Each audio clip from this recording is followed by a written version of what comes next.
Birds.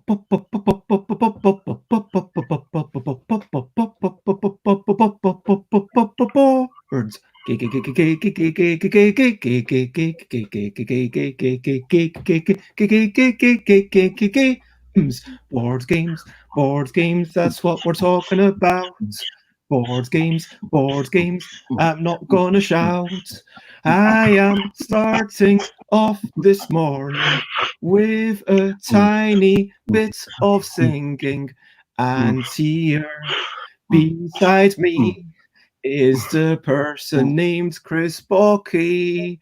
Chris Ooh, good is rhyme. going to talk about their virtual playtesting because they've done a lot of this thing. Chris is currently over in Poland, and I don't know anything that rhymes with Poland. Chris has, I guess, one and two hands. Board games, that's what we're talking about.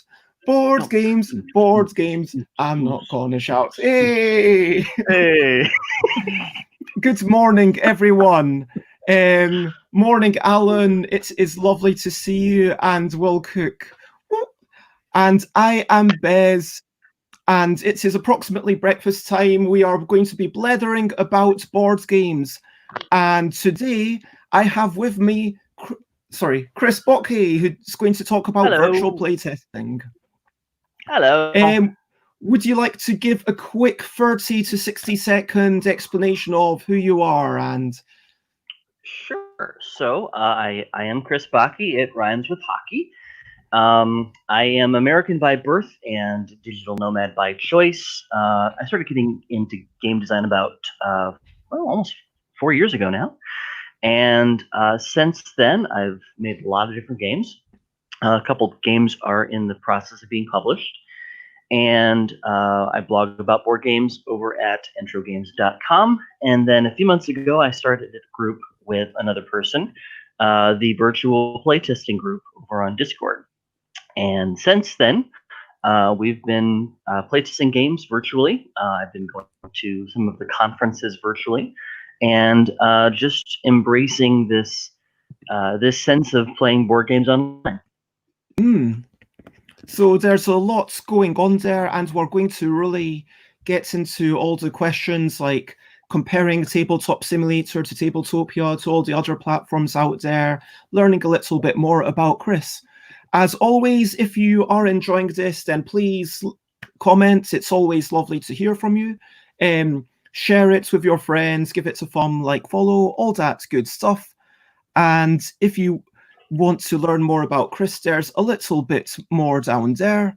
But first of all is the regular feature of brilliant things, brilliant things. Here's a little thing that is brilliant. Brilliant things. So, I actually should just start telling my guests to prepare for this bit ahead of time, because we've talked about brilliant things in the past. We've talked about boxes, we've talked about electricity, old tables, seats, the fact that I'm able to just sit down on this surface. It's like all these amazing things that we can cherish that are around us. We've talked about our glasses. I mean, I've talked about plastic, I've talked about cardboard. You know, I've not talked about nitrogen. Chris, do you have any comments on nitrogen? No! Do you want to nominate a different brilliant thing? Okay, I'm going to... Let's talk about nitrogen, because nitrogen is, basically, we don't really think about nitrogen, but it's all around us, and it's contributing to life as we know it. So let's appreciate those little things that we kind of... Yeah, as Alan Outson says, nitrogen is brilliant for plants. And Will Cook says another brilliant thing that we've not talked about yet is fingernails. They probably would have cut their thumb off if they did not have a fingernail. So yay for fingernails, protecting our fingers since, quite many millions of years ago. I don't know how long. Now let's talk about recent highlights. Listening to music and seeing the sights. Recent highlights. Yesterday, I went and saw Chris and McCall, played a couple of games, which I'm going to talk about in the next section. and we had some really good conversations, which was probably the highlights of my day. And just kind of having good conversations with people, having a nice conversation with Z, who lives in my home. You know, they aren't just a strange person who's living in the home for the time, or someone who we've taken under our wing. They actually are a housemate. But yeah, and having this kind of real, meaningful, emotional conversation with them, having someone that I've started talking to, met them on OkCupid, and we've been talking for basically a month now, and we're talking about going on a socially distanced walk in a couple of weeks. But, you know, having that communication where it's really about, okay, let's share our thoughts. Let's not decide who's better or who's worse, or kind of just talk. It's about, like, let's affirm each other and kind of supports each other. You know, like we did on Friday. I mean, maybe a little bit less blubbery, but it's all good when you can have a good chat. Do you have any recent highlights? Well, I went. I actually did a little bit of traveling last weekend. So as you're reading in the scroll below, I'm based in Warsaw, and for the first time in a few months, my wife and I actually took a trip down to Krakow, one of the other big cities in Poland, about 3 hours away by train. And you know, I've also been a traveler. I've been a travel blogger in the past, so it's been great to kind of get back into that groove. Obviously, travel is still challenging in some parts of the world, but Poland is open for it. It's relatively safe for it. So, you know, if you happen to be in a country and you're able to travel, experience it and enjoy it while the number of tourists are relatively down. So that was really fun. Going to see some of the old town parts of Krakow. There are still quite a few tourists around, but it was interesting being able to, you know, just to get into a restaurant on a Saturday afternoon without having to wait for half an hour in line.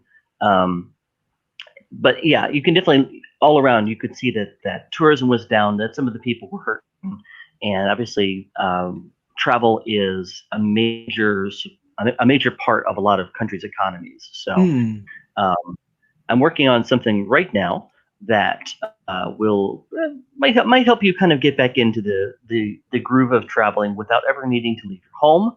That's all I'm going to say about it here, because it's not quite ready yet. I don't want to tease something that isn't quite, you know, there yet. But I saw this on your Facebook feed. Was that a friends only thing? Yeah, that was it. Yeah, it's basically going to be a book about virtual travel experiences, interactive virtual travel experiences. So obviously, virtual travel, not the same thing as real travel. You're getting. Sorry.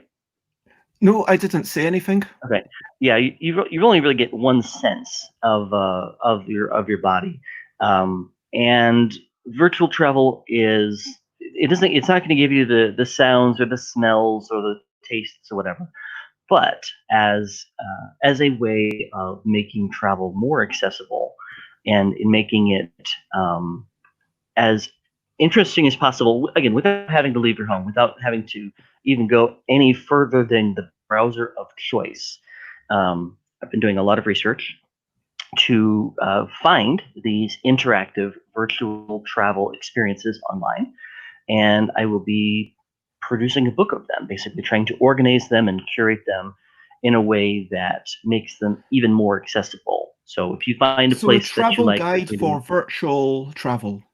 Exactly, yeah. So with the emphasis on curating the good stuff, ignoring the stuff that isn't quite up to snuff, and making sure every place is interactive. So you're not just watching a video. You're not just listening to someone narrate something. There's a choice about where you go and what you see, just like you have in, you know, the real world. You have agency when you travel, and I want you to continue having that agency as you travel in the virtual space as well. That sounds super exciting. And getting back to board games. Games. What have we been playing? What are their names? And so if you're in the comments, let us know. And I do want to say hello, Tally. Look, Regina, it's lovely to see you, and let us know what are your daily highlights. What have you been playing? Myself, I went and saw McCall yesterday, and Chris, and we started off with Barracuda. Nice. Barracuda. So this is quite an economic game. Do you know this one? No, never heard of it. It's basically, I got it because it was on heavy discounts at Festival International Jeux. There's some company that does these crazy discounts on the last day.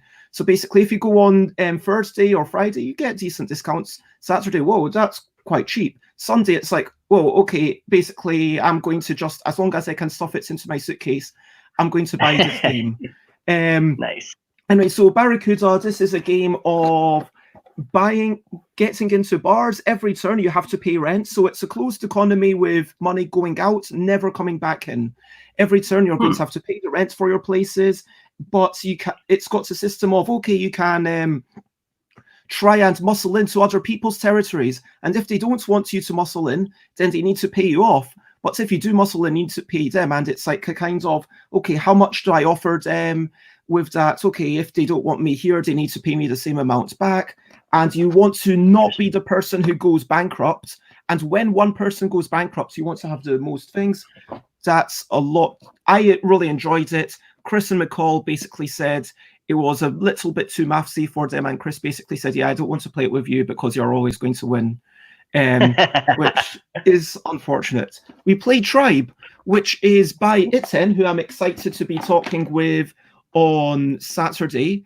Same makers as Tokyo Highway, similar to Tokyo Highway. Yeah. This is a dexterity game where there's a simple points mechanism. This is a little bit more about the dexterity. If you make things drop, you lose points. If you put things in certain locations, you get points. Sometimes those certain locations will be more difficult places, sometimes not. And finally, we played the Mines, which is always a nice, gentle closer. And that is games that I've been playing recently. What have you been playing recently?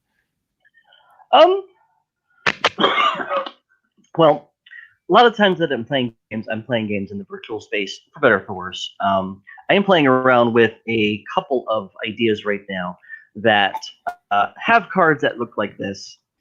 They kind of basic cards, you know, numbers, colors, whatever.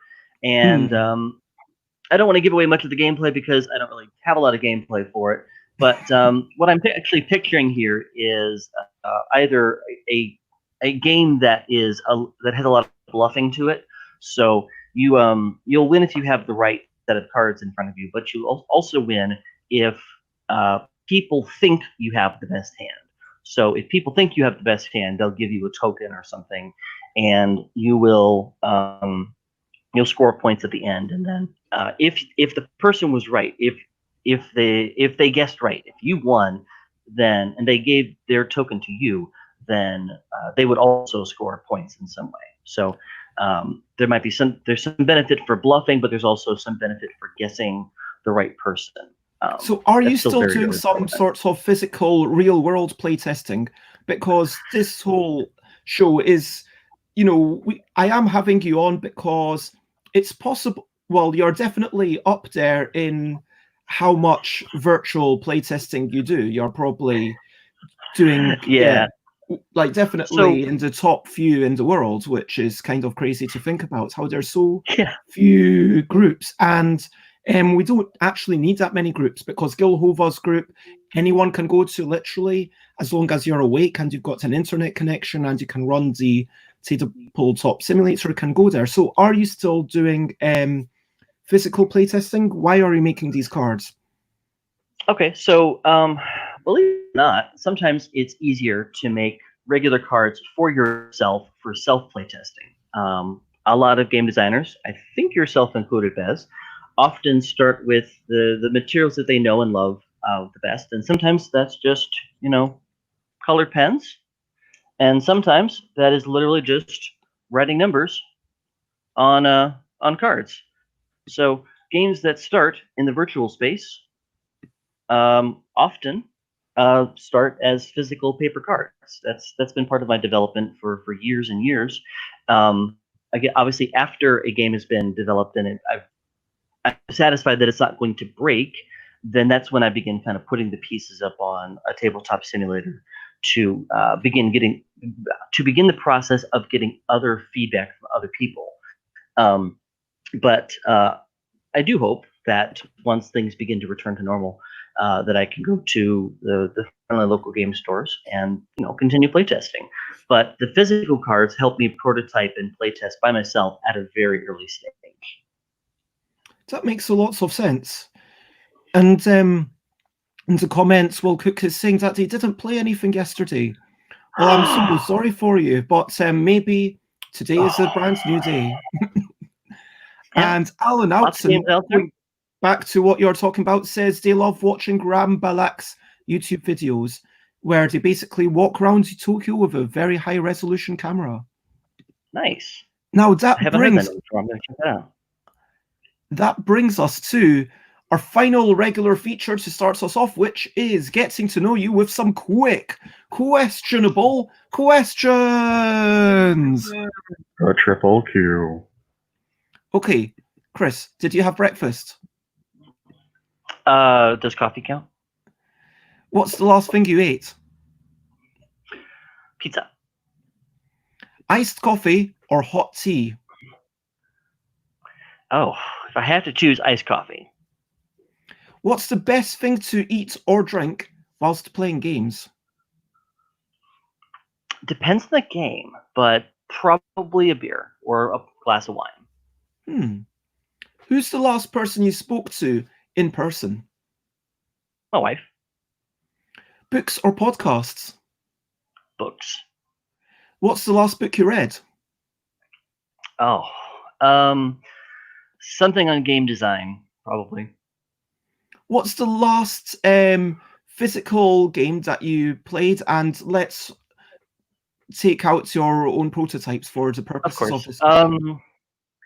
Play the Mind, actually. Oh, wow. Yeah. How long ago was that? A couple of months. Wow. What's your favorite color to play in a game? Blue, always. If there is a blue color, it's mine.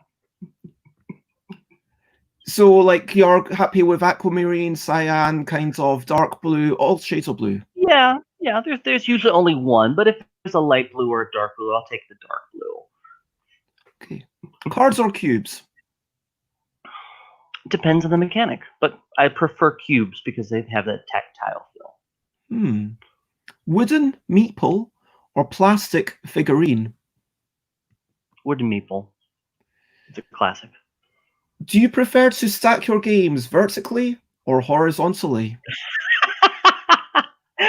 Oh, I don't really have enough games to see it. It's probably horizontally.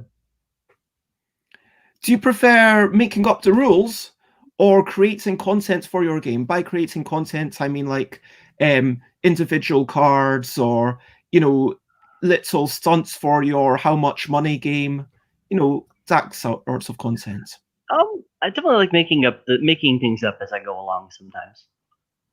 So the rules or the content? The rules. Content. Okay. Art or rules? Rules. Art comes later. What are free board games you love? Champions of Midgard. Probably Sushi Go. And although I've not played it, I've heard a lot of really good stuff about The Crew. Okay. What's a board game shop that you can vouch for? Is there one in where you are? Oh man, I can't remember the name of it now. There are a couple of shops in Poland that are pretty good. It's the sort of thing where you Google, you'll find it, but I can't remember the name offhand. That's fine. And yes, I do stack my games virtually. Thank you very much. Tabletopia or Tabletop Simulator? Tabletop Simulator. What days do you play test? How many days are there in the week again? Monday, Tuesday, Wednesday? No. I'm part of a number of different groups, and we play test. I'm probably play testing something 4 or 5 days a week. And if the time zones were a bit more favorable, it could be 6 or even 7. And finally, can we finish that off with you talking about a typical day in the life of Chris Backe over the past couple of months? Sure. So I'll get up. I will make some coffee. I'll log on to Facebook or Reddit to see what's happening with my friends in the world. I will probably have a to-do list of some type, notably, or usually things like figuring out what needs to be changed from a previous playtest. If there's something I need to do or work on, sometimes sometimes it's a simple thing like fixing the graphic design or the art of the game. Sometimes it's a bit deeper. There's a problem with the mechanics. You have to come back and work on that. Sometimes there's a blog post to write. Sometimes there is a new game idea that needs to kind of come out. There's always some research and some pitching I'm trying to do right now. I'll go for a walk sometime in the afternoon. I might do some yoga with my wife. There's a lot of YouTube series out there that's great. Usually make some dinner at some point. In the evening, I might play a video game with my wife. I might come back to a playtesting event or a chat with friends in the evening. And I'm usually playing with ideas until I go to bed.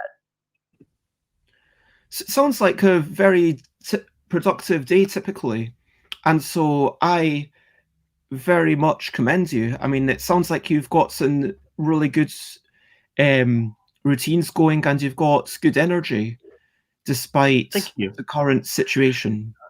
Yeah. When the whole thing started, I remember hearing, I think it was a Navy submariner that talked about how they stay sane under pressure, literally in a submarine, whatever.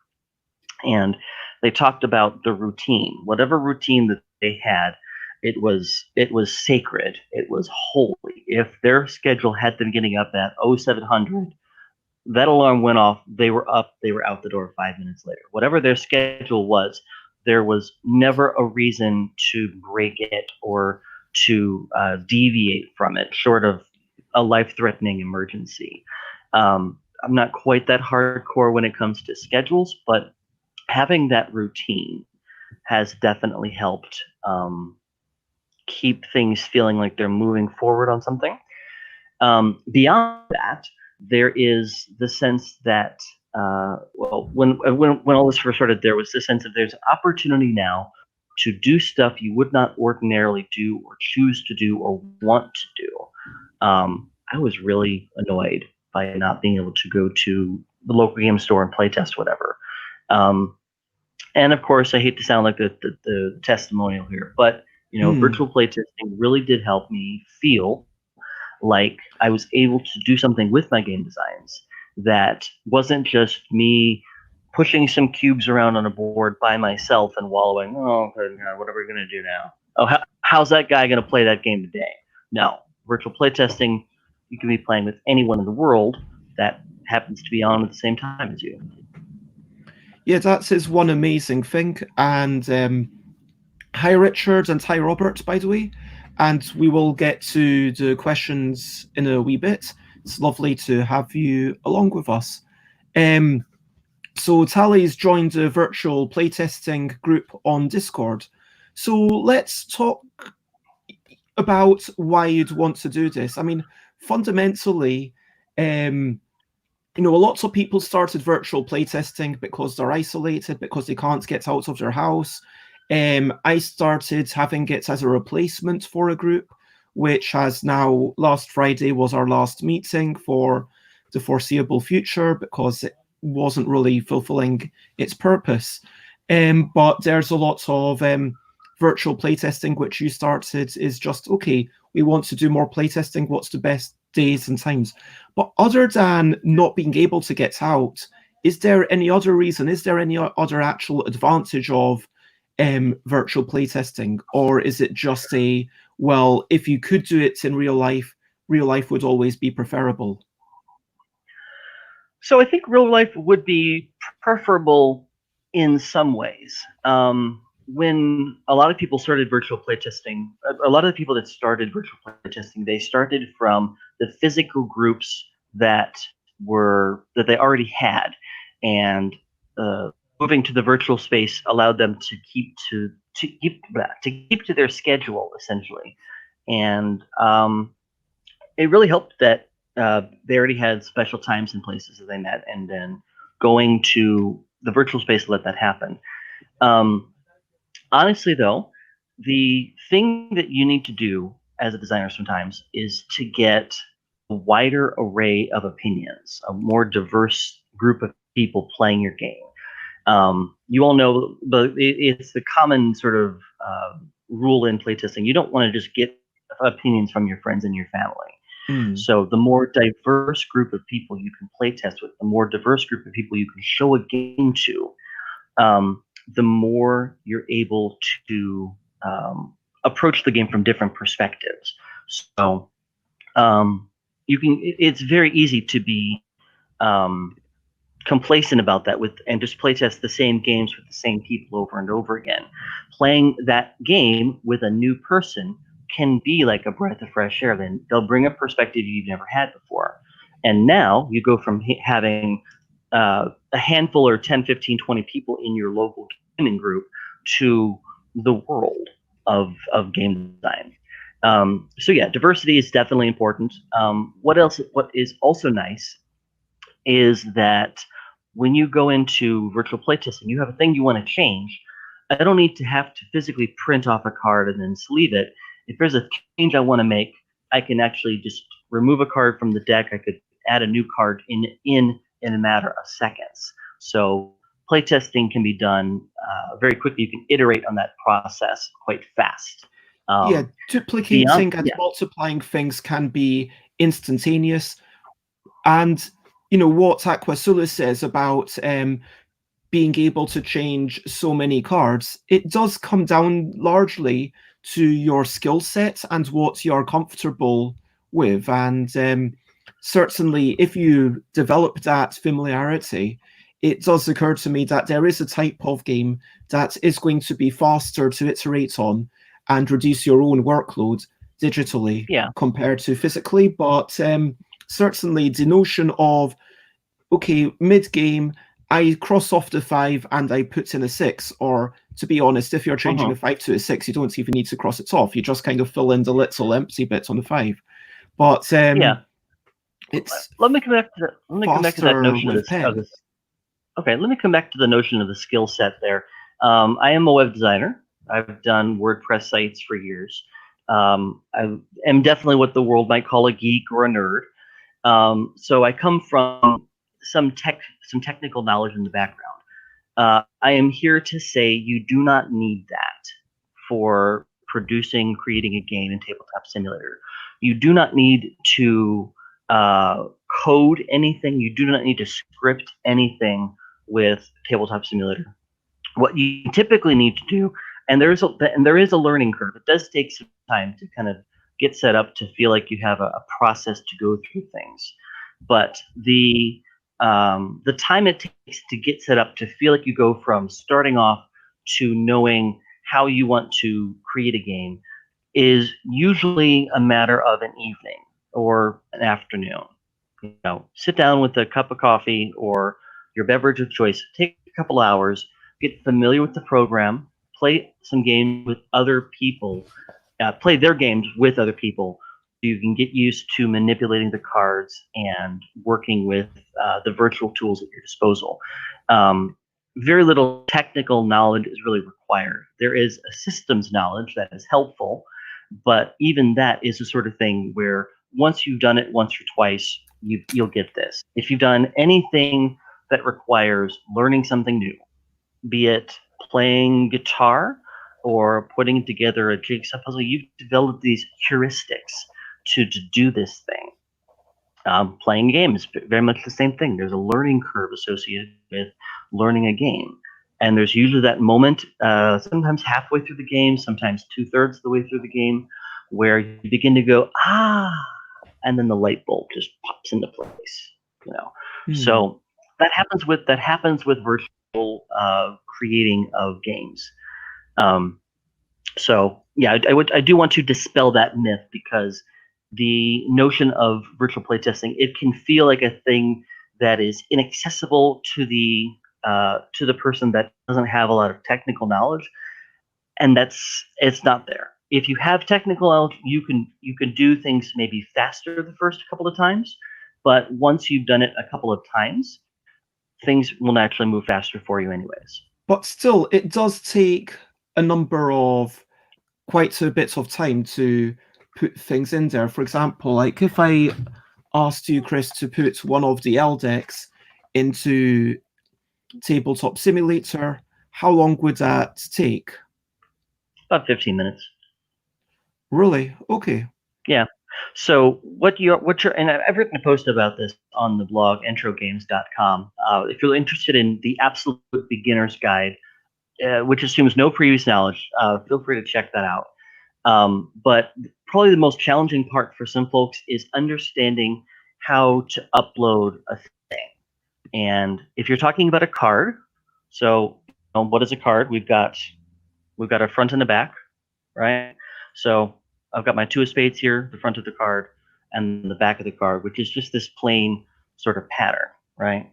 Now, this is just a standard issue a deck of cards, but let's say I've got a card here that this is from one of my games. This is Apocalypse Garden. So this is a front of a card, and what I would do is I would actually have in your design program, I would have a sheet of cards, and I would just lay out all the images for the front on one sheet. If you're doing this in Photoshop or whatever your graphic design tool of choice is, you're just laying out these card images top to bottom, left to right. So you have a sheet of cards that is, let's say, 5 wide and then 3 tall. So you'd have 15 cards on one sheet of paper. Okay? So when you go into Tabletop Simulator, what you would do to upload those 15 cards is you would upload that sheet of fronts, and then in the settings, it would say, it will actually ask you how many cards wide is this image? How many cards tall is this image? So I'll say 5 and 3, and it'll ask me how many cards are in this image. So basically, think of this picture as a pizza. Okay, this image of cards is a pizza, and Tabletop Simulator is asking how many slices should I make this image into. So I'm going to cut this image into 15 smaller images, and each of those smaller images is a card. So, and if you want to have the full explanation, you can go to introgames.com and find Tabletop Simulator, the ultimate guide for absolute beginners. Yeah. But there's been a little talk about the downsides of digital playtesting in the comments already, namely the length of time that it takes, because it does take longer to play online than in real life. Do we have any other sorts of quick reservations about the downsides? Okay, so there are downsides. There's downsides to everything. The biggest downside is that it does take longer to play. As a rule of thumb, I usually tell people whatever length of time it takes in real life, expect to double that as you're playing. So whatever the length is in real life, double that for Tabletop Simulator. Part of that comes from the technical setup. Part of that comes because it makes sense to have more than only one person moving things or editing things at a time. Tabletop Simulator and a virtual playtesting does not work for games that require 10 or more players. It's not really good for dexterity style games, and anything that requires extensive hidden information or the reading of body language, that would not work. So there are certainly games that won't work in virtual playtesting. Anything that is particularly complex to set up, I'm sure someone has figured out a great way of setting up a D&D or a Twilight Imperium or something with a lot of pieces on the table. And something like that would be technically possible, but realistically challenging. But yeah, the process of getting a good speed in the game has to do with getting everyone kind of on the same page. So everyone is actively engaged in the game. They're not, when it's not their turn, they're not sitting back on their phone going, okay, what am I going to do here? I'm just going to, oh, it's my turn again. Okay, great. No, so everyone needs to agree to be actively engaged. Everyone needs to agree to avoid adding background noise to the game where possible. So in the expectations part of the virtual playtesting group, we ask people to ensure they have a quiet space to play in. Whether it's a roommate that's being noisy or a dog that needs to go outside, whatever, take care of that business and then close the door so that when you play, you can play in relative quiet. That's not always possible for some folks, so in those cases, we can always ask people to mute themselves when they're not talking to avoid adding more background noise. But yeah, the scenarios that work best for tabletop simulator are a lot of the games where one person is acting from their tableau and they're adding something, manipulating something to the common board. They're doing something with another player, and that sounds fairly generic because it is. That's a lot of games out there. Yeah, so there are some categories where it won't work, and if your game is of that type, then I can't help you with that. But hopefully, when things begin to reopen, we can always talk about the ideas, though. So you might be able to jump in the group and say, "Well, I don't have a game to show, but I'd love to talk this idea through with you to see what you think." And maybe that's something that you can get while you're there with the feedback. That's a really good shout. And we've had talk of another downside of virtual playtesting, which is that you simply can't see. Because Will Cook was pointing out that a lot of the feedback is in people's expressions and tones of voice. Now, it is normally on voice chat, whether it's Chris's group, which meets on Mondays and Thursday evenings, European time, or Gilhova's group, which means on, Tuesdays US and time. Saturdays. Yeah, so Tuesday evening and Saturday afternoon US time, which is also afternoon UK time. But yeah, so just to respond to that, one thing that so the answer is no. We don't normally use a video chat while playtesting personally, and that's mainly for bandwidth reasons. I have talked to some developers that don't like virtual playtesting because you don't get that unspoken feedback. You don't get to see their expressions. With that said, I'm picturing someone. So the old adage about when you lose one sense, the others become more attuned. If you were to put on a blindfold, you would suddenly become much more aware of your senses of touch, your senses of smell and sound. So I might not be able to see your facial reactions when we're playtesting, but I can always listen and listen carefully to how you're responding to things. Do you sound excited? Do you sound engaged? What I sometimes ask playtesters to do is to write down their feelings as we play. And that we often talk about that as part of the feedback. But if you're able to write down what decisions made you feel a certain way, that's an easy thing to talk about. So no, it's not a perfect substitute. It is that there are a number of compromises that sometimes have to be made in the virtual space to ensure that everything works. And so it's best not to look at virtual playtesting as a perfect substitute, but as a good substitute with occasional issues. And the best thing you can do, just like anything else, is to work around those issues and understand what people are saying and how they're saying that, and maybe why they're saying it. So writing down things as you play and then talking about those feelings or the other thoughts of feedback after finishing play. We had a little bit of playtesting with the two of us, and sometimes Ellie Dix and Andrew January and other people were there, where we were playtesting with video, where some of them were party games that involved drawing things, or indeed we had one charade style game. And so that was something that we were able to do via video. It both opened up the styles of games that you can do, and also allowed us to potentially see other people's reactions. Indeed, in your own game, Dodecatheon, being able to see people's faces when they type something is part of the joy of the game. And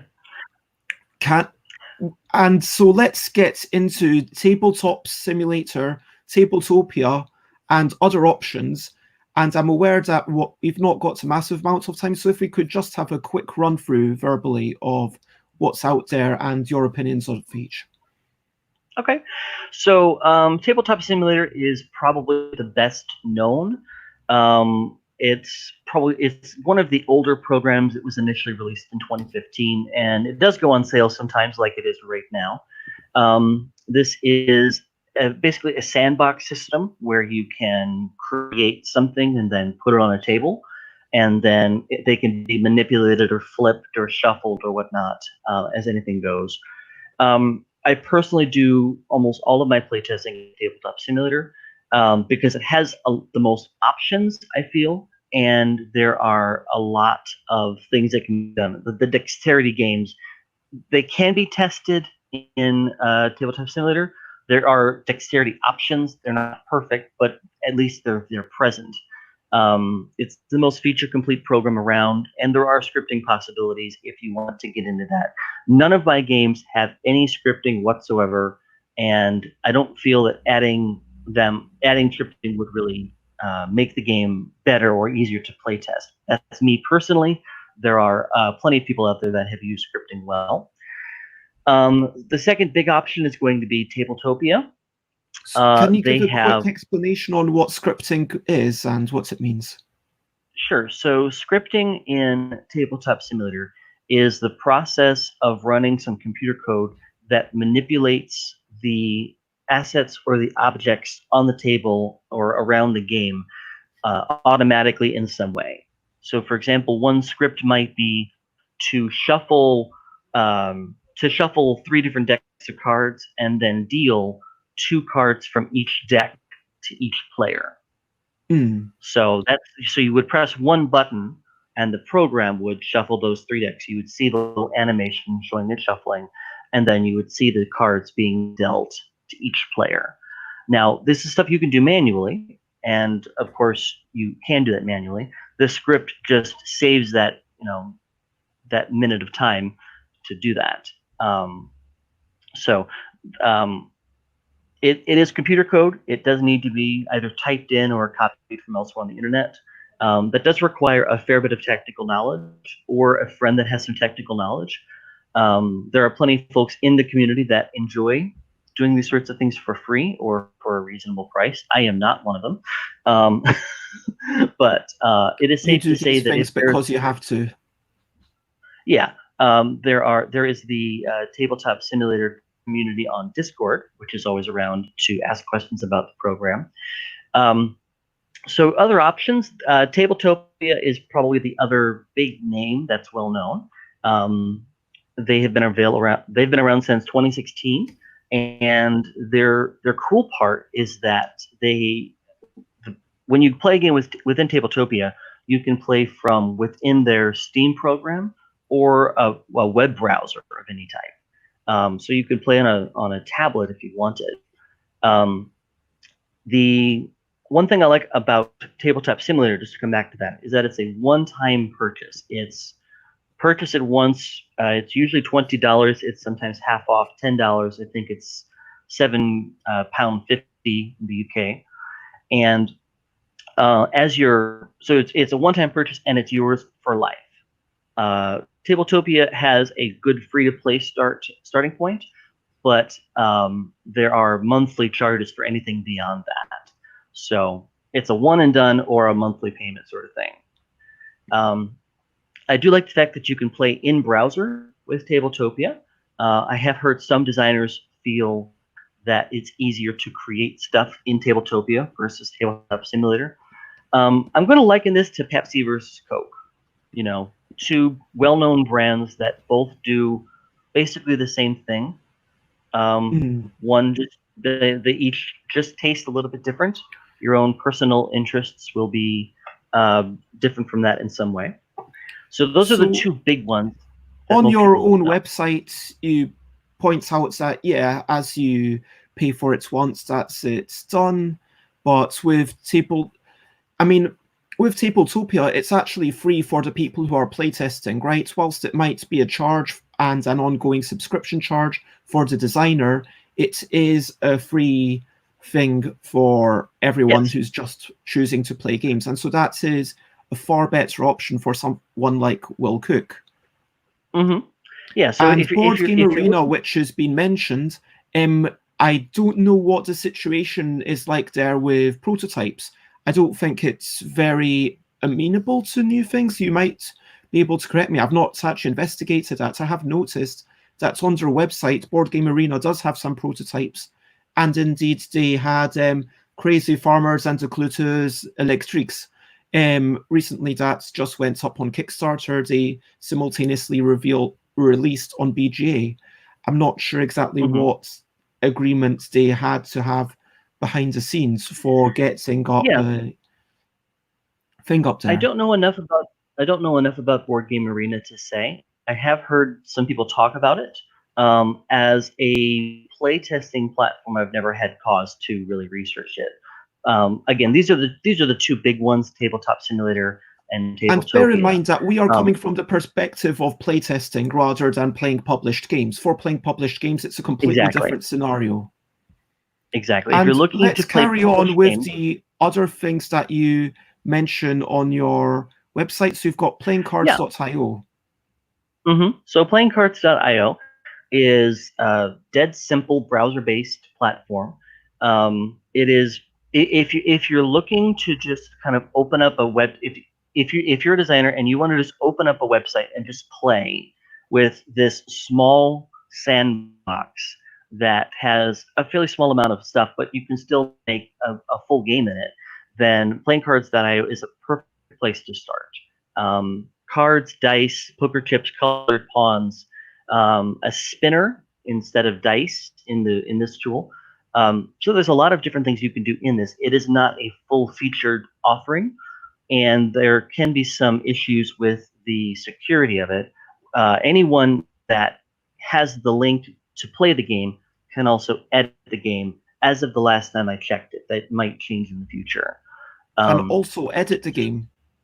Yes. So if they wanted, if someone wanted to delete cards, they could. So realistically, this isn't really a problem because you're playing with people you know or people in the community.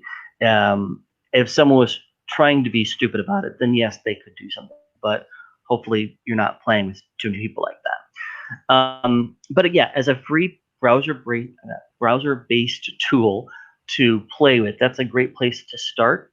It's a fine place to kind of cut your teeth, so to speak. Another thing that's similar is screentop.gg. There is a little bit more than the playingcards.io, but a little bit less than the Tabletop Simulator or the Tabletopia. I haven't really played around with this a lot. I only really built one game in it, and that was just out of curiosity to see if I can learn the system. So was the kind of game with the Rondell building that was screentop.gg? Yeah, the Orbit, that was screentop.gg. And it's sort of possible to make a game in it, and it does work. We're kind of getting to the point within some of the communities now where anything that is not Tabletop Simulator or Tabletopia, I'm definitely seeing those two as the most common tools. But that said, these are other tools that work. They're they might not be as fully feature complete as those other programs. I also mentioned Vassal, which is an open source board game engine. It was once known as VASL, Virtual Advanced Squad Leader. I don't really think of this as a place to play test games, but perhaps play some of the heavier games that are out there. It is dated. It's a little bit clunky, in my personal opinion. So I wouldn't use it as a place to playtest stuff. But as another thing, as another tool people are using to play or to play games, then that would be one worth noting. And yeah, obviously there are some things that are fun to do, like flip the table, but yeah, it's kind of a bit ridiculous. Let's be honest. I kind of always feel like, okay, all these physics simulators, I'm never sure how much point there is to doing all this physics within the engine. Okay, so two thoughts there. Thought number one, flipping the table is awesome and amazing. It is a tradition within some of the virtual playtesting groups. When the game is done, when you finish all your playtesting, flip the table, click the button. With that said, the other note to that is that there's going to be times when you want to keep players focused on the action, not clicking the flip the table button. And Valkyrie's absolutely correct, which is what I was about to mention. You can lock down the stuff in Tabletop Simulator such that no one is allowed to do these things. So I will usually uncheck the flip table option in the permissions. You can go into the options and then the permissions, and then you can toggle the things that players are allowed or not allowed to do. So there's a ruler tool, or like an arrow tool that lets people kind of use tab to show an arrow over a specific thing. That's really helpful. So I keep that open. If you didn't want people to use certain tools, you would just uncheck a box, and you can do that on a per game level. And yes, also Control Z works as an undo to flip the table. But yeah, so flipping the table, it is a fun little tradition in some of the groups because you can do it in a virtual way that you can't do it in a real way. It is not socially acceptable to flip a real world table. It is socially encourageable to flip the table in a virtual space. But I mean, so when I'm playing, because I've played a few games on Tabletop Simulator, and on Board Game Arena, something like that, or indeed screentop.gg, where it was like, okay, we're moving around, things rotate, it feels like, okay, simple and smooth, it runs very quickly on the computer. With Tabletop Simulator, I will say that it is a real processor hog. And it feels like a lot of that is because of all these unnecessary physics simulations. I don't need to have, okay, I drag a token from here to here, and then suddenly there's like a pile and maybe it moves in a simulation of ragdoll physics. I just want it to be there and to say, okay, clearly I've got 10 counters. Okay, now I've got 11 money or whatever that thing is. Just say, and it feels like that can sort of get in its own way a little bit. Yeah, no one's ever accused the virtual playtesting programs of being perfect. There are bugs, there are issues with the software. The fact that programs like Tabletop Simulator and Tabletopia are processor hogs are reminders of just how much processing needs to be done. One common thing I've heard people do is they'll take their tablet, or they'll take a phone and they'll run Discord off of this other device, so that you'll have one device that runs the voice chat, and then your computer can do the Tabletop Simulator stuff. For some folks, this is a reminder of how long it's been since they've replaced their computer. My own computer is about 4 years old, and it was dragging, to be honest. So I actually went out and bought a solid state hard drive, which helped, not as much as I'd like, but it did help in terms of the processing performance of other aspects of my computer. I would not recommend people do that just to get better performance in Tabletop Simulator. But what you can do is you can close your browser, you can close down anything else that you're running that might be using lots of processing power in the background. That might be Microsoft Office, it might be an Adobe product. This would also not be a good time to be running an antivirus scan or anything else that uses a lot of hard drive operations. So yeah, so anything that can be done to allow the program to the computer to focus on that program is helpful. But yeah, like I said, there are earlier I said something along the lines of there are trade-offs to virtual playtesting, and yeah, so I mean, it with occurs laptops to me that if real world playtesting, it requires that we have the people around us, that we are able to meet up. It requires that mobility and access to others. Now, I'm blessed that I'm in London, and normally I would be able to encounter fairly easily maybe 20 to 30 people a week and be able to choose some of them. So like over the course of a month, I would easily be able to play a game with a fairly decent cross-section of people. I can go into bars and because some of the games that I'm working on are fairly accessible, I can say, hey, do you want to try this game? And I have the, I guess, gumption and willingness to do that. And that is something a lot of people live in the middle of nowhere. And you mentioned this, that after lockdown finishes and we return to normality, it might be the case that a lot of people keep these playtesting things open because they don't have that, you know, even if I were in Glasgow, which is a fairly big city, it's just not London. It's not got the population density of London. Even in Glasgow, it was actually a struggle, relatively speaking, to do playtesting.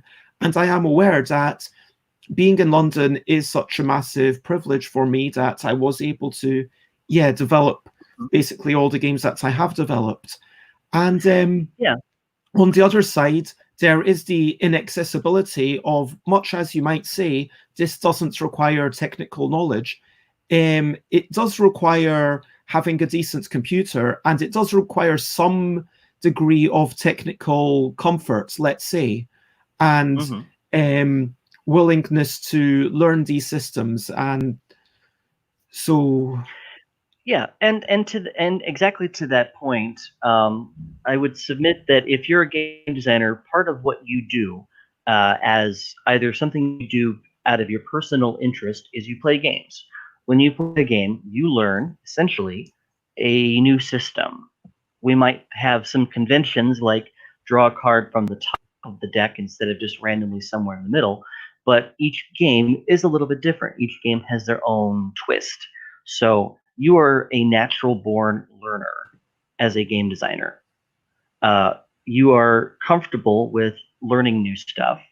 And in terms of the technical knowledge that you need to just to get started, I would equate this to learning a tool like Microsoft Word or the basics of Microsoft Excel, getting comfortable with moving around the space, doing the basic operations. Again, I start off as a player, not a designer. So start with the idea that you're going to playtest someone's game, accept that you're going to be new at something, accept that it might not go exactly as perfectly and awesome as you'd like, and there's a lot of tolerance and a lot of forgiveness in this community because everyone's fairly new to it. Like, I run one of the biggest groups of its kind, and we started 2 months ago. You know, there's no one in this field that has, decades of experience. And every time we play test, there are always new people. There's always going to be someone new. It's not just going to be you. you know.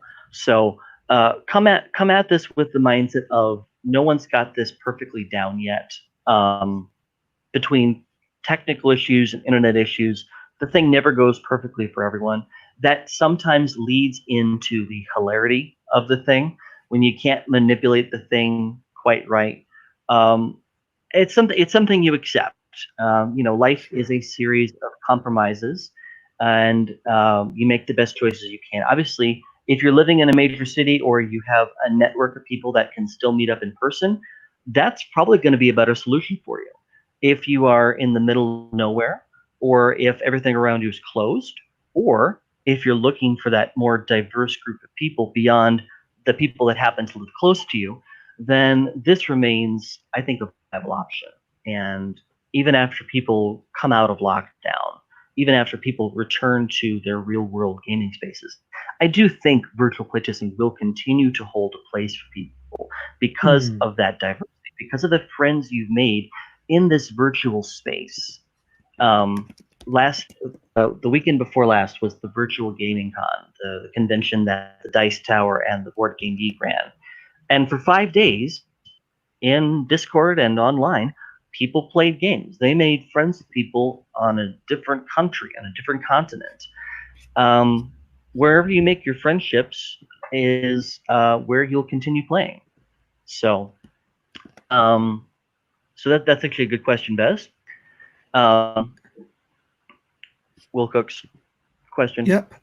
Yeah, So, I'm just sharing firstly the link to the Cardboard Edison list, and you can see that there is now, thanks to you moving to Monday, well, adding on a Monday, you can see there's stuff going on every Monday, Tuesday, Wednesday, Thursday, Friday, Saturday, and Sunday. And as you say, this is globally accessible. And you can correct me if I'm wrong, but these Discords are something that people are very much encouraged to join. Everyone is welcome, provided that they follow some simple, rules. Yeah. Do you want to go into those? Yeah, sure. So just to answer your question specifically, Will Cook for Board Games, yes, everyone is allowed and encouraged to come in, but only if you're cool. Okay. So the main rules to follow. I'm awesome. Yeah. So no, I don't mean you. What I mean mean. Cook. Oh yeah. Well, they're fine as well. Just basically, there is an official code of conduct, and it basically boils down to: don't be a dick. Give good feedback. If you want to play a game, if you want to play test one of your games at the events, use the spreadsheet. That's it. The code of conduct gets into like the details about what to do, what not to do, but essentially, be cool. Be as cool to the people on the virtual end as you are with the people around the table at your real world space. If you would not do it in the real world, don't do it in the virtual world. With the only exception there being flip the table. So, the virtual playtesting group is now, I don't know exactly how many people it is now. It's probably over 400 by now. Between this one and Gil's remote playtesting group, these are definitely two of the bigger groups around. There are, as you saw with the Cardboard Edison list, many others, and a lot of them started from the physical group that needed a virtual space to meet. And I hope that those keep running, and I hope those keep going even after the lockdowns end. But just to be biased here for a moment, the virtual playtesting group I helped to start is virtual first. It is not an offshoot of a physical meetup. So we have no physical group to go back to. So if you want to play test, there's something happening every day of the week, and it's amazing. We're going to finish up and start finishing up, but answering any questions that people have. So going back to start player Robert, who basically just a general playtesting question. Because when you can't really approach a virtual environment and say you're demoing a game as such. But is this something you've experimented with, to say you're playtesting a game, say you're demoing a game, and seeing if you get a different reaction? Okay. Well, hi, star player Robert, and hope you're listening really carefully here. The simple answer is playtesting implies a game in development. Playtesting implies a game in development. Demoing implies a game for sale. To me, personally, I've never heard of someone talk about demoing a game when they really meant playtesting game. Maybe some people do use that term, but that feels like the distinction. Playtesting is a game in development. You want feedback for it. Demoing a game is like what you do at a con when you want to sell a game. So I think that's the distinction I would make. If you were to use the term demo a game, then I might also there are some other assumptions that might come in there, like, are we going to play the full game or just some truncated version where we set up the deck in a specific way to show the different types of play. And there's something that some people have talked about, which is you can go to a group and say, hey, this is my friend's game, or hey, this is a game that someone gave me. I'm going to try it out to see what you think. Oh, I don't think it's very good. Try to encourage them to give you the negative feedback that they might be a little shy to give you.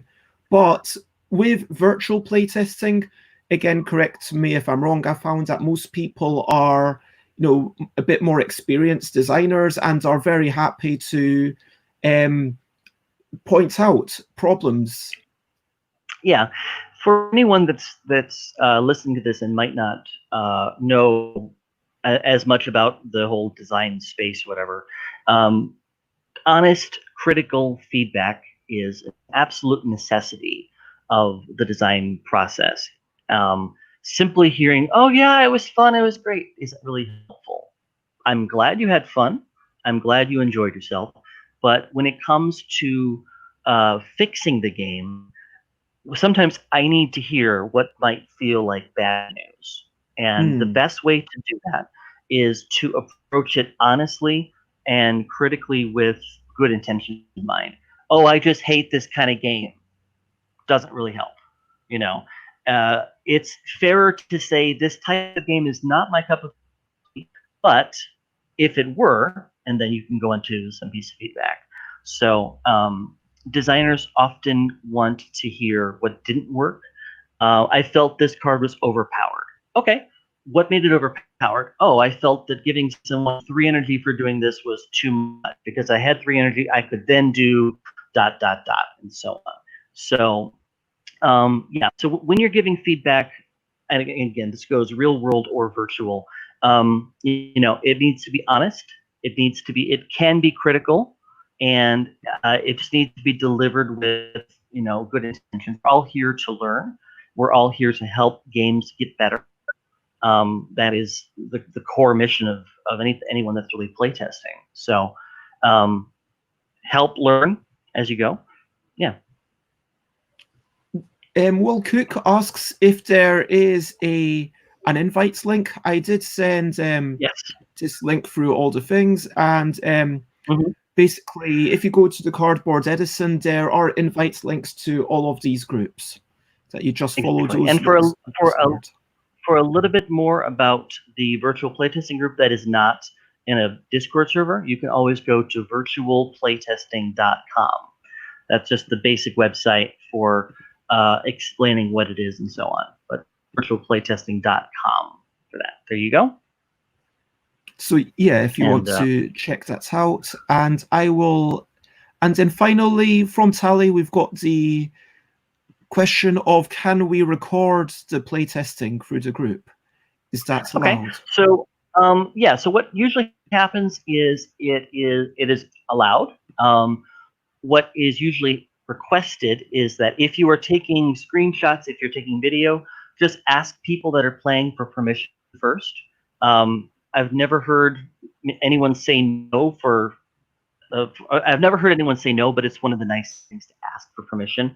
Some people might not want to see their username pop up on the internet, but yeah. So ask permission and then do it. As the best type of documentation I personally have found has just been taking notes. Old school paper, old school pen. This is notebook number 3 since since the lockdown started. This is notebook number 2. This is notebook number 1. And shout out Kitty Cataclysm. Aww.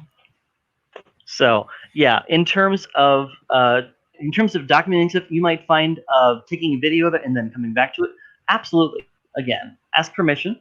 Screenshots can also be helpful for social media purposes.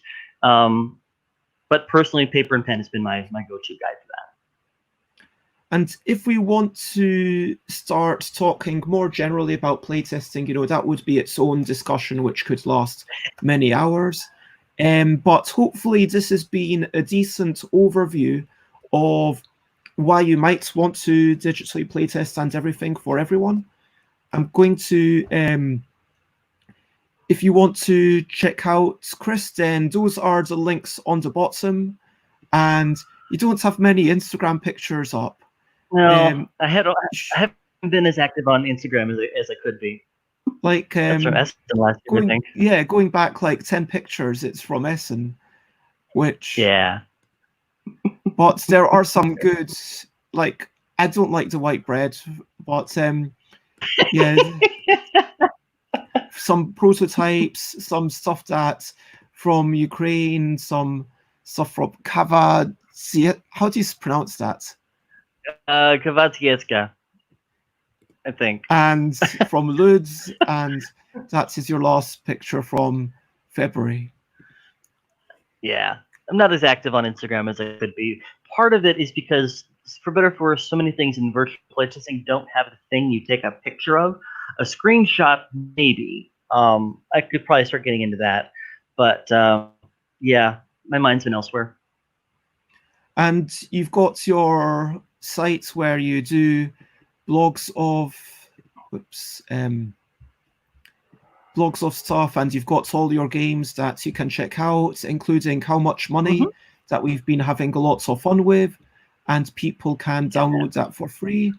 And there is all sorts of really nice articles. But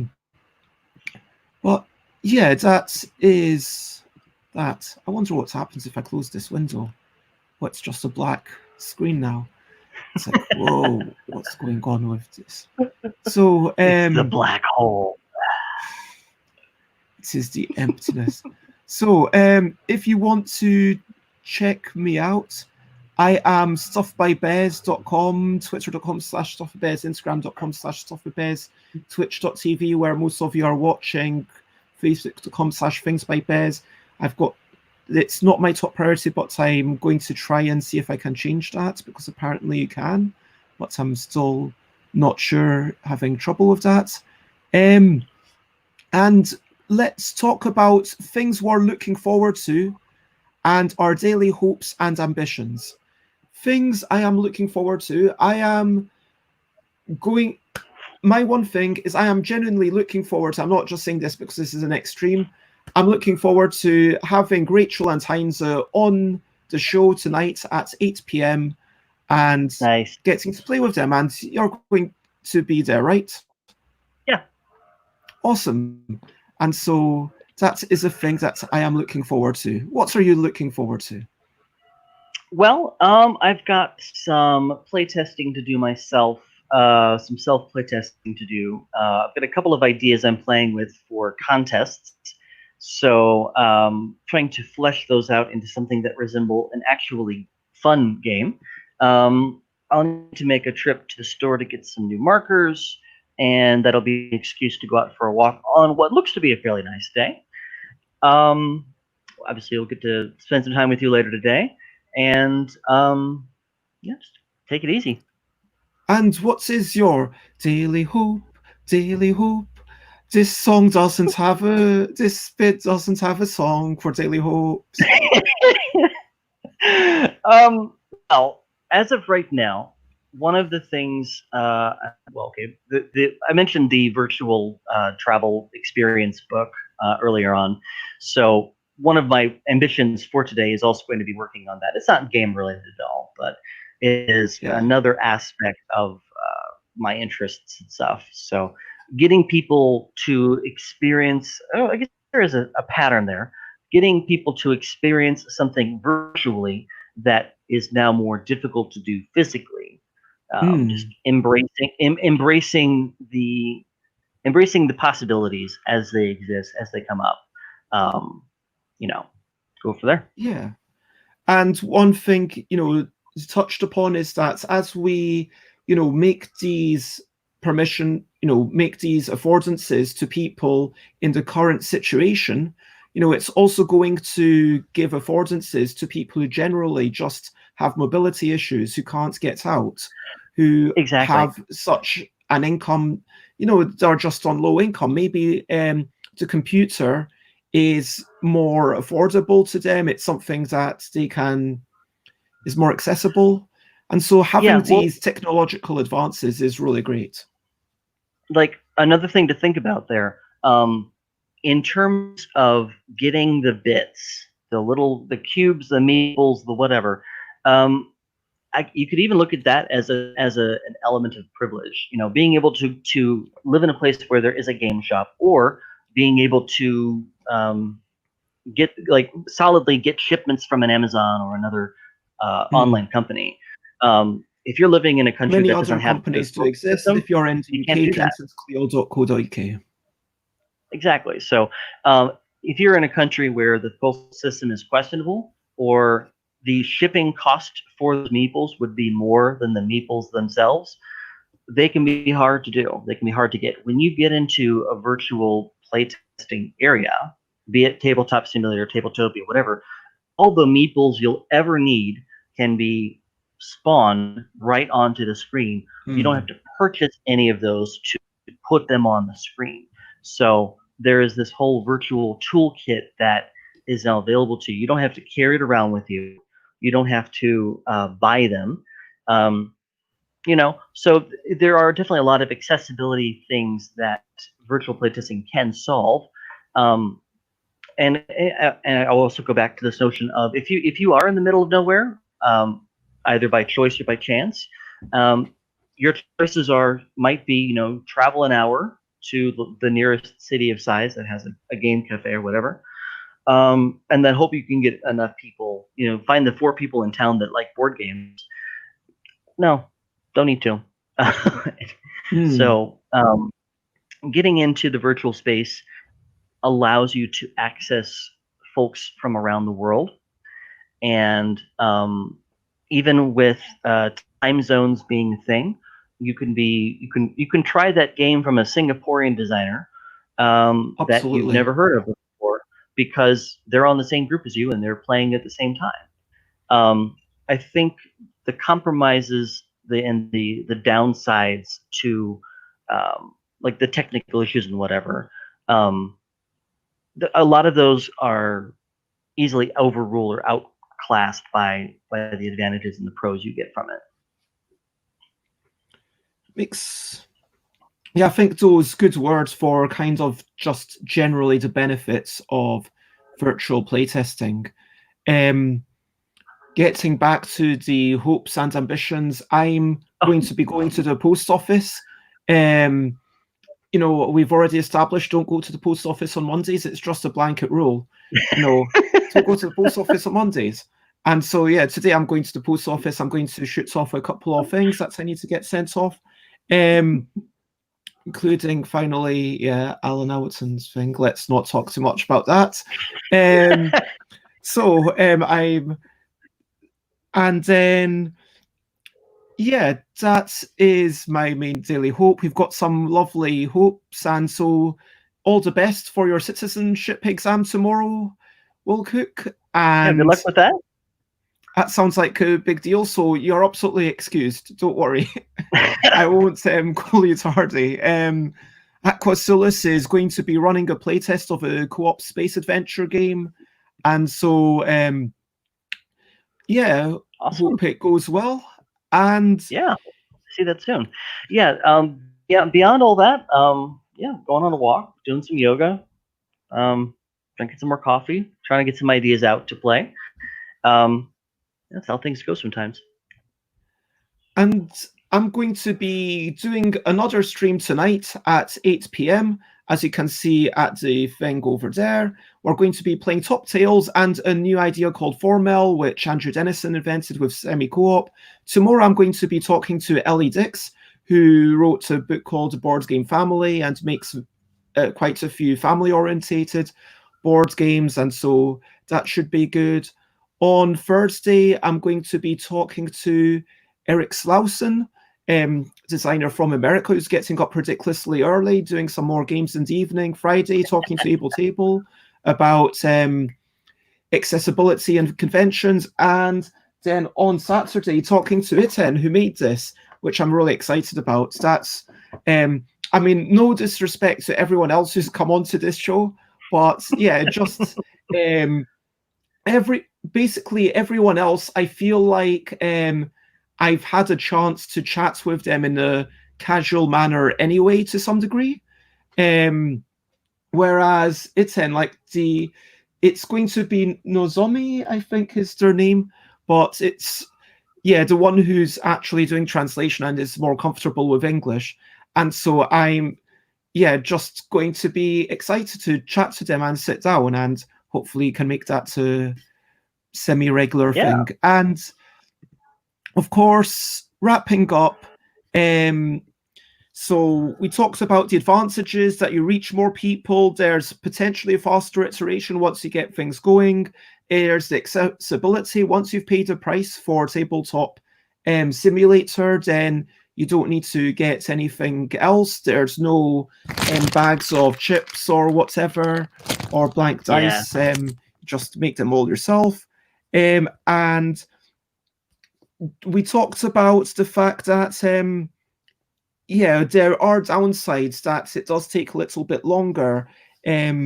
Yeah, you can't do dexterity games. You can't do... Why did you say you can't do stuff with a lot of hidden information? Is that just because you can't read the body language? It has more to do with how easy it is to accidentally expose something. So in Tabletop Simulator there are hidden zones. They're colored, three-dimensional, translucent boxes that you can kind of set on a table. And if I'm the red player and I've got something in the red hidden zone, then I and only I can see that. To everyone else, that translucent box is opaque.